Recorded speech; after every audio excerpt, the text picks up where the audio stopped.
Proposição. Então nessa proposição, pessoal, a gente vai ver algumas propriedades de limite.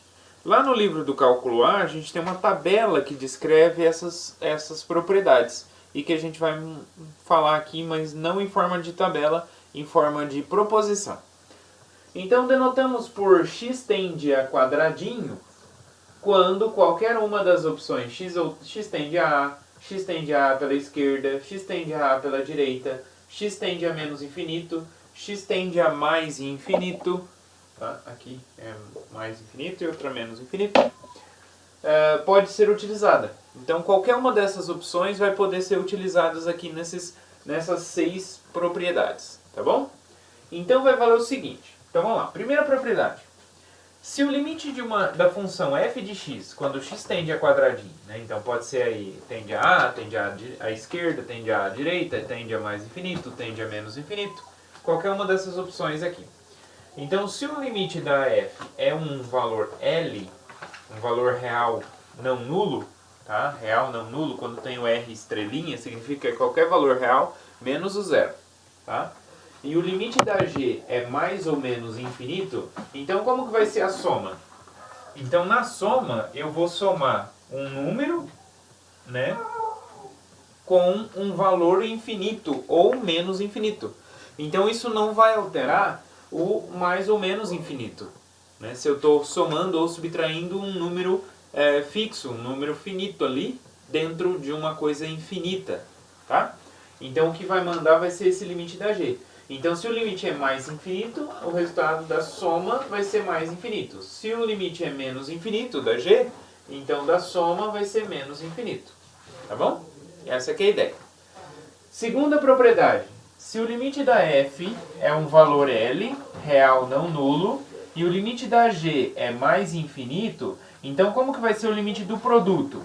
Então vai ser um número L vezes uma coisa que vai para infinito, né?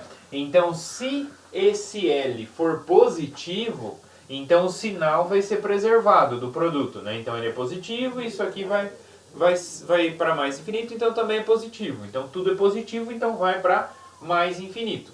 Agora, se o L for negativo, então L vezes uma coisa que vai para mais infinito, como L é negativo, então vai ficar menos com mais, menos. Então vai ficar menos infinito aqui. Tá? Essa é a segunda propriedade. Então se o limite da f é um número real, L, e o limite da g é mais infinito, então o limite do produto vai ser mais infinito se o L for positivo e menos infinito se o L for negativo. Terceira propriedade. O limite da f vai ser o valor L, real não nulo, e o limite da g menos infinito. Então como que vai ser o produto? Então o produto da f com a g vai ficar, então, se o L for positivo, vai preservar o sinal. Vai ficar mais com menos, menos. Então vai ficar menos infinito se o L for positivo. E se o L for negativo, vai trocar o sinal. Então se o L for negativo, então vai ficar menos com menos, mais. Então o limite do produto vai ser mais infinito se o L for negativo. Quarta propriedade. O limite da f, quando x tende a quadradinho aqui, vai se for mais infinito, e o limite da g mais infinito. Então como que vai ser o limite da soma? Então se eu tenho uma coisa extremamente grande somada com outra coisa extremamente grande, vou continuar tendo uma coisa extremamente grande. Então o limite da soma, nesse caso, vai ser também mais infinito. E o limite do produto, né? Então se um vai para mais infinito, o outro vai para mais infinito, então o produto também vai para mais infinito. O problema está quando a gente tem sinais aí, né? Por exemplo, na quinta propriedade, se o limite da f é mais infinito, né, e o limite da g é menos infinito, ou o limite da f é menos infinito e o limite da g é mais infinito, ou seja, os limites da f e da g são infinitos, só que um é mais infinito e o outro é menos infinito, tá? Tem sinais opostos aqui. Um estoura com números extremamente grandes e outro com números extremamente pequenos, tá? Então a gente tem essas duas situações. Então como que vai funcionar o produto?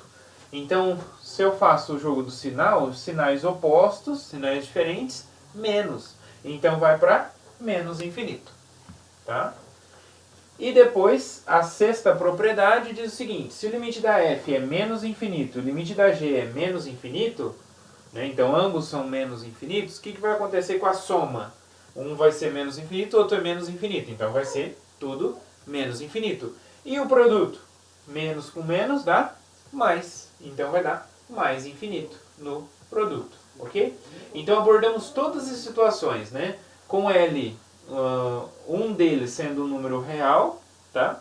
E o outro mais ou menos infinito. Vimos a soma, vimos o produto, né? As situações. Se ambos são infinitos, a gente tem três situações, né? Os dois sinais mais, então temos aqui a soma e aqui o produto. Os dois sinais menos, temos aqui a soma e aqui o produto. E sinais opostos, temos aqui o produto.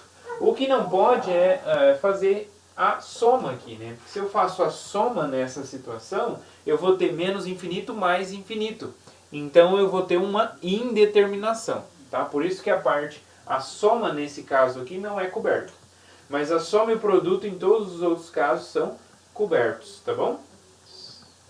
Tá? Então aqui aqui foi feito da soma, para o caso de um dos limites ser finito. O produto, então esses dois casos cobrem o produto, para um dos limites sendo finito. E aí com ambos limites infinitos a gente tem esses três casos aqui. E aí para soma, né, soma aqui, produto nos três, e só aqui não fez soma porque vai dar indeterminação.